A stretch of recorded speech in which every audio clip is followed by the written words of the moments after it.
Penalty না, সরাসরি শটে গোল দিয়ে পেনাল্টি মিসের জবাব দিল মেসি। ম্যাচের ৩৯ মিনিটে গোলের সামনে দুর্দান্ত একটি পাস পান আর্জেন্টাইন অধিনায়ক মেসি। গোল নিয়ন্ত্রণ করে কোনো সময় নষ্ট না করে শক্তিশালী শট নেন তিনি, আর তাতেই বল সোজা জড়িয়ে যায় জালে।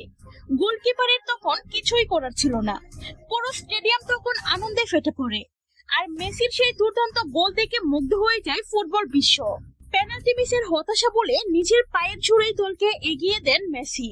আবারও প্রমাণ করে দেন বড় খেলোয়াড়রা ভুল করলেও ফিরে আসতে জানে সবচেয়ে শক্তভাবে। ম্যাচের শুরুতে আর্জেন্টিনা একের পর এক আক্রমণ চালাতে থাকে, আর মাত্র ৮ মিনিটে পেনাল্টি পায় দলটি।